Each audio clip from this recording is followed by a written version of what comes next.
Name. The word hung in the humid evening air, not so much a question as a gatekeeper's challenge. Bethany Drake shifted her weight, the gravel of the country club driveway crunching softly beneath her boots, a habit she hadn't quite broken, wearing practical footwear even when the rest of her attire suggested a casual evening out. She adjusted the hem of her royal blue top, a fitted, short-sleeved, moisture-wicking shirt that hugged her torso with an athletic precision the woman behind the table clearly found distasteful. "Bethany Drake," Bethany said, her voice dropping into that calm, flat register she had perfected over the last decade. It was the voice that cut through static, the voice that kept panic at bay when warning lights turned red. It was a voice that seemed entirely out of place here, amidst the floating balloons and the faint, tinny bass of early 2010s pop music drifting from the open pavilion doors. The woman seated behind the registration table didn't look up immediately. She was busy adjusting a glittery name tag that read "Event Chair" in aggressive, swirling font. Tiffany Miller. Bethany remembered her. 10 years ago, Tiffany had been the arbiter of social death at Ridgewood High, a girl who wielded exclusion like a scalpel. Now she was a woman who wielded a clipboard with the same menacing intent. Tiffany finally lifted her gaze, her eyes sweeping over Bethany's long blonde hair, which was pulled back in a severe, no-nonsense ponytail, and then down to the blue shirt. "Oh," Tiffany said, a slow, sugary smile spreading across her face that didn't reach her eyes. "Bethany, we weren't sure you were actually going to show up." She turned to the woman beside her, a brunette named Jessica who had been Tiffany's lieutenant since the 7th grade. "Jessica, look who it is. The ghost of the back row." Jessica looked up from her phone, snapping her gum. "Wow, you look exactly the same, Beth. Did you just come from the gym?" Bethany didn't blink. "I came from work." Tiffany let out a short, sharp laugh, picking up a pen and tapping it rhythmically against the table. "Right, work. We heard you were doing some sort of government contract thing. Or was it security? I forget. Honestly, when we sent the invite, we all made a bet on whether you could even get the time off. Shift work can be so demanding." "I found the time," Bethany said, her eyes tracking the movement of Tiffany's pen. It was a threat assessment habit she couldn't turn off. Hands, eyes, exits. Tiffany was no threat, just a nuisance, but the adrenaline of the environment was spiking Bethany's baseline. Tiffany flipped through the pages on her clipboard, making a show of running her manicured finger down the list of names. Drake, Drake. She frowned, her brow furrowing in mock confusion. "That's so strange. I don't see you on the confirmed list, sweetie. Did you pay the deposit? It was due 3 months ago." "I paid," Bethany said. "I have the confirmation email on my phone." Tiffany waved a hand dismissively. "Oh, the system was glitchy. If you're not on the master list, you're not on the list. We have a strict head count for the caterer.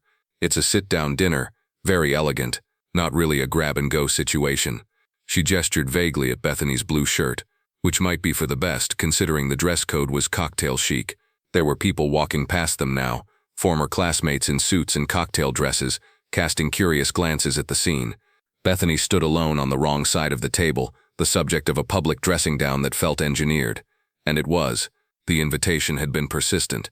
Emails, Facebook messages, even a text from a number she didn't recognize. They had wanted her here, not to catch up but to compare. To verify that the quiet girl who sat alone at lunch and never wore the right brands was still beneath them. "I traveled a long way to be here, Tiffany," Bethany said, her voice remaining steadily low. "And we appreciate the effort, really," Tiffany cooed, leaning forward, her voice dropping to a conspiratorial whisper that was meant to be overheard by the growing line behind Bethany. "But we can't just let anyone wander in. It's a safety issue. Plus, the open bar is expensive. We can't have people taking advantage of the alumni funds if they haven't contributed to the legacy." Behind Bethany, a man chuckled. It was a low, sneering sound. She recognized it without turning around. Brad Heston, the former quarterback, now sporting a receding hairline and a suit that was too tight across the shoulders. "Come on, Tiff.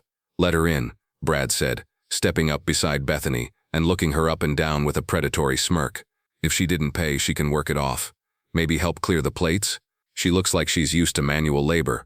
Look at those arms." Bethany looked at her own arms.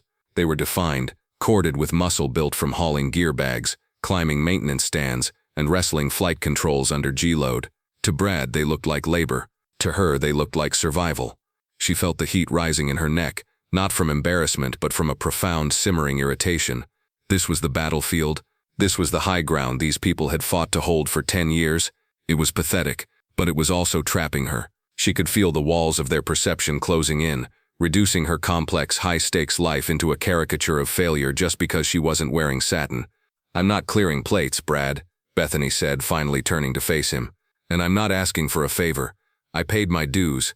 Tiffany sighed, a long, exaggerated exhalation of martyrdom. "Look, I don't want to make a scene. It's just awkward. Everyone else made an effort. You show up in a t-shirt, demanding access. It's disrespectful to the class. Tell you what, you can go wait in the overflow lot. If there are no shows after the first hour, I'll text you. Assuming you have a phone that gets service out here." The disrespect was the trigger. Not the insults to her clothes, but the question of her integrity. The implication that she was lesser, that she didn't belong in their airspace. Bethany closed her eyes for a split second. In the darkness behind her eyelids, the humidity of the country club vanished. The smell of cut grass and cheap cologne was replaced by the acrid scent of JP8 jet fuel and burning circuitry. The sound of pop music was drowned out by the rhythmic, chest-thumping whump-whump-whump of rotor blades slicing through dry desert air. She saw the glint of a silver wing pinned to a uniform, tarnished by dust but heavy with meaning. "Dust-off is inbound," a voice crackled in her memory. "Hold the line." She opened her eyes. The flash echo faded, but the steel it left in her spine remained. She wasn't just Bethany Drake, the class reject. She was a Chief Warrant Officer 3 in the United States Army. She was an unexpected variable in an equation Tiffany Miller didn't understand. "I'll wait," Bethany said softly, "but not in the lot." She turned on her heel, ignoring Brad's scoff and Tiffany's victorious smirk.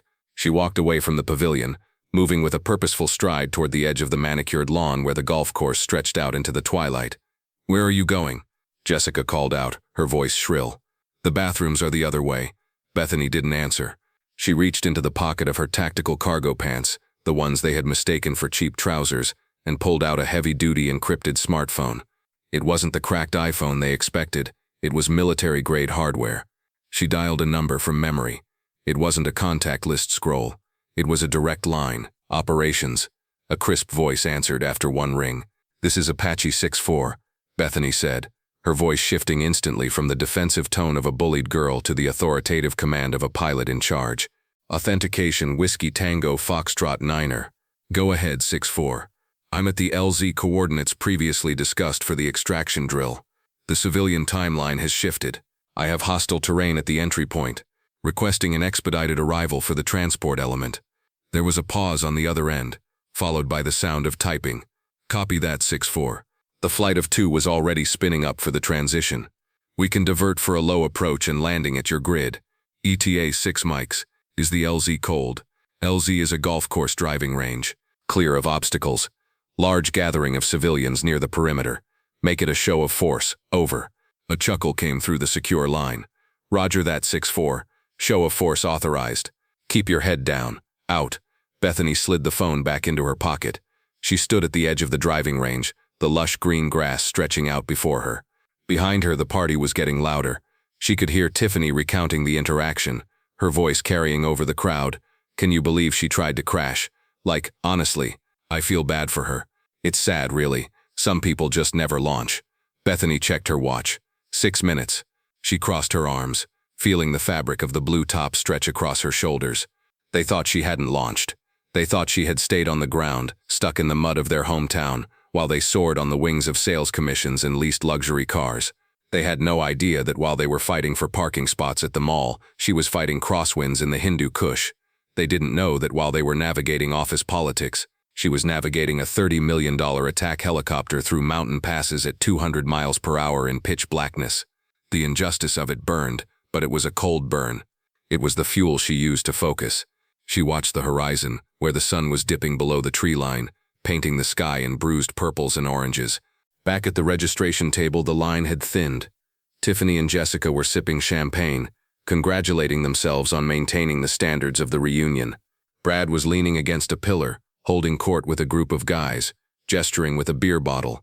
She probably went to cry in her car. Brad laughed. "I give it 10 minutes before we see her driving off in some beat-up Honda. I should have taken a picture." Jessica giggled. "For the newsletter." "Don't let this happen to you." Tiffany swirled her glass. "No, don't be mean. It's just standards, you know. We can't have people who don't respect the vibe. If she had just worn a nice dress and acted humble, maybe I would have let her slide. But the attitude, walking up here like she owns the place. Please." She's probably waiting tables at a diner. That shirt looked like a uniform for a gym staff. The air began to change.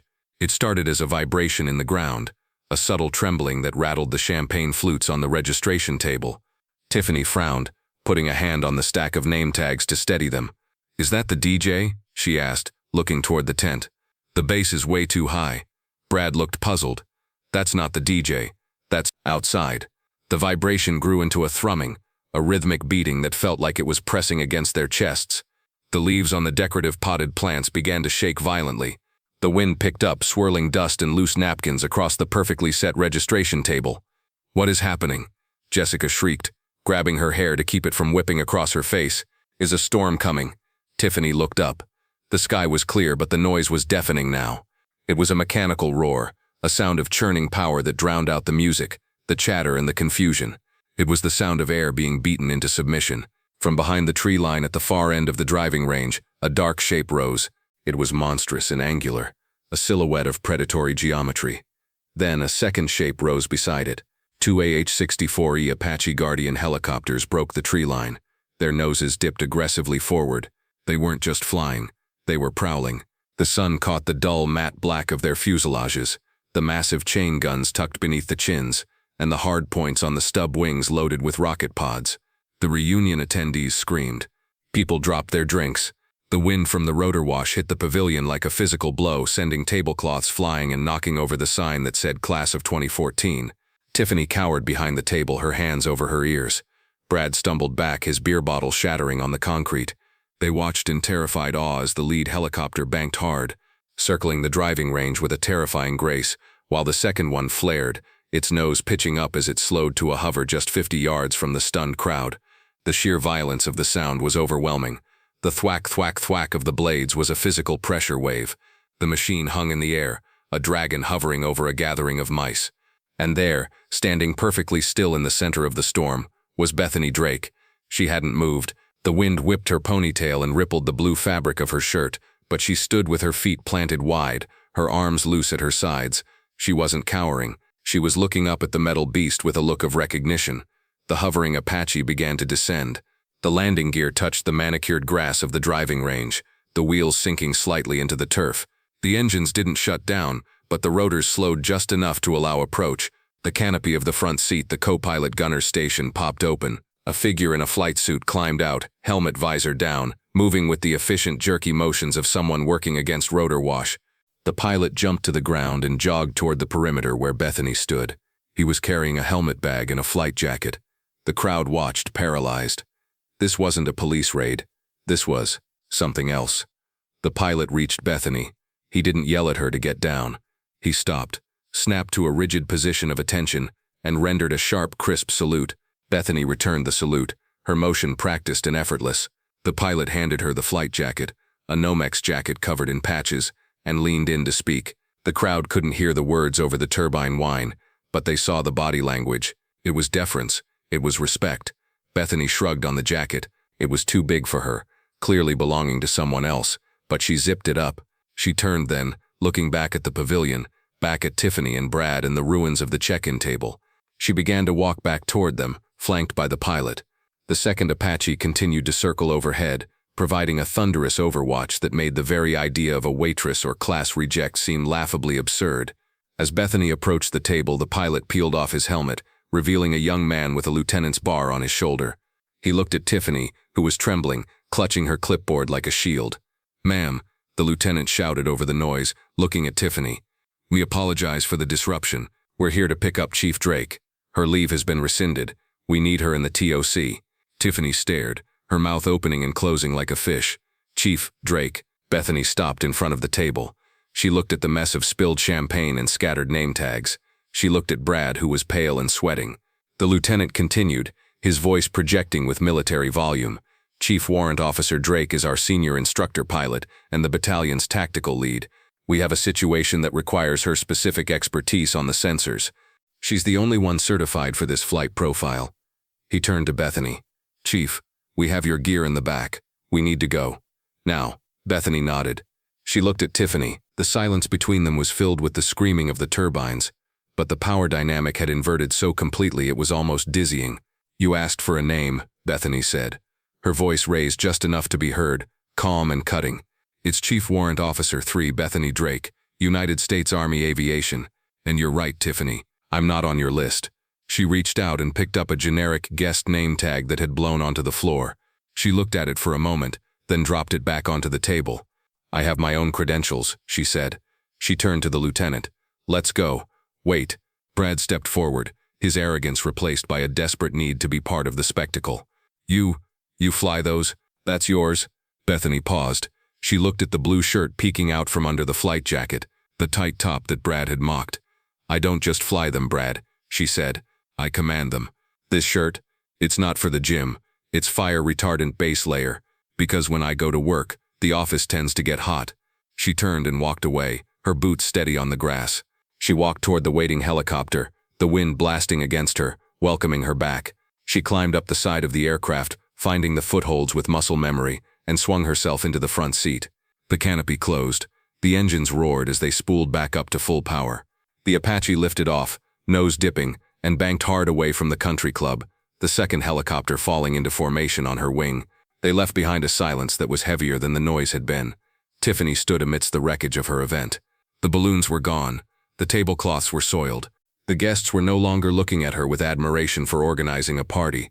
They were looking at the sky where Bethany Drake had just ascended into a world they would never touch. A man in a tuxedo, one of the few who hadn't cowered, walked up to the table. He was an older alumnus, maybe from a class in the 80s who had been invited as a donor. He looked at Tiffany with a mixture of pity and disdain. "You tried to charge her a deposit?" the man asked, shaking his head. "She wasn't on the list," Tiffany whispered, her voice trembling. The man laughed, a dry, harsh sound. "Lady, that woman is guarding the list. You just tried to card a lion at the petting zoo." The flight back to the airfield was short, a mere 15 minutes of tactical maneuvering that helped Bethany burn off the adrenaline of the confrontation. The emergency wasn't a combat deployment, not today, but a critical readiness exercise that the battalion commander had authorized her to join specifically to facilitate the extraction from the reunion. The cavalry had been a favor from her unit, a group of men and women who knew exactly what she had gone through in high school, because they had shared stories in the bivouacs of dusty forward operating bases. When they landed, the rotors slowing to a halt, Bethany climbed out. Her commanding officer, Lieutenant Colonel Vance, was waiting on the tarmac. He was a stern man, a father of 3 daughters, and he had been the one to authorize the training flight detour. "Target secure, Chief?" Vance asked, fighting a smile. "Target neutralized, sir," Bethany replied, unzipping the borrowed flight jacket. Vance nodded. "Good. Because we actually do have work to do. But I wanted to make sure you didn't spend your Saturday night being insulted by civilians who measure worth in hashtags." "Thank you, sir," Bethany said. The vindication still hummed in her veins, sweeter than the champagne she had been denied. However, Vance's expression turned serious. "While I support the morale boost, let's remember the lesson here. We don't do this for the applause. We don't do it to show off to high school bullies. We do it because the standard is the standard. You are elite, Drake, not because you have an Apache, but because you possess the discipline they lack. That discipline includes how we handle the aftermath." "I understand, sir," Bethany said. "You're going to get emails," Vance warned. "Apologies, friend requests, attempts to leverage your cool factor. How you respond will determine if you remain an officer or become a celebrity." "Silence is the most powerful transmission, sir," Bethany quoted a line from her own flight school days. Exactly. The aftermath came swiftly. By Monday, the video of the Apache landing at the country club had gone viral locally. The caption, posted by a reunion attendee, read, "When the class reject brings the air support, #badass, Bethany Drake." Tiffany's carefully curated social media presence imploded. Comments flooded her page asking why she had tried to kick out a war hero. The venue, worried about the negative press of mistreating veterans, issued a public statement distancing themselves from the reunion committee. Bethany received the messages Colonel Vance had predicted. Brad sent a DM. "Hey Beth, crazy night. We should grab a drink sometime, catch up for real. Didn't know you were such a badass." Tiffany sent a long rambling email about misunderstandings and stress of hosting, culminating in a request for Bethany to come speak at a charity brunch Tiffany was organizing to show no hard feelings. Bethany sat in the ready room of the hangar, her phone buzzing on the table. She was wearing her flight suit now, the real one, with the leather name patch that bore her wings and rank. The smell of oil and hydraulic fluid was thick in the air, the perfume of her profession. She looked at the messages. She thought about the blue top, the tight shirt that was designed to not snag in a cockpit, which they had seen as a sign of poverty. She thought about the guest badge. She didn't reply to Brad. She didn't reply to Tiffany. Instead, she typed a single email to the school principal, who had reached out in the wake of the incident. Mr. Henderson, I received your request to speak at the upcoming assembly. I will accept on one condition. The assembly will not be about me, or helicopters or cool military stories. It will be about the definition of value. We need to teach the students that the person standing alone in the hallway might be the one guarding their freedom 10 years later, and that character is not defined by the brand of your clothes but by the weight of your responsibilities. I will be there in uniform, but I will be driving my car. Respectfully, CW3 Bethany Drake. She hit send. A shadow fell over her table. It was the young lieutenant who had picked her up, still looking a bit starstruck by the viral fame of the weekend. Chief, you see the comments online? You're a legend. People are calling you the Apache Queen. Bethany looked up, her expression unreadable. She picked up her helmet, checking the comms cord. Ignore the noise, Lieutenant. Fame is just rotor wash. It kicks up dust and blinds you if you let it. The only thing that matters is the mission. She stood up. Now are you pre-flighted? We have a night run. Yes, Chief. Then let's go. The sky doesn't care who we were in high school. It only cares if we can fly. As they walked out to the flight line, the sun was setting again, casting long shadows across the tarmac. Bethany didn't look back at her phone. She didn't look back at the past. She looked forward, toward the aircraft that demanded everything she had, and gave her the only validation she would ever need, the ability to rise above. Somewhere in a country club parking lot, a group of people were still talking about the girl in the blue shirt. But Bethany Drake couldn't hear them. She was already at altitude, and the reception up there was perfectly clear. If you enjoyed this story of high-flying justice, please like, share, and subscribe to She Chose Valor. Help us tell more stories of the women who serve and the quiet strength they carry long after the uniform comes off.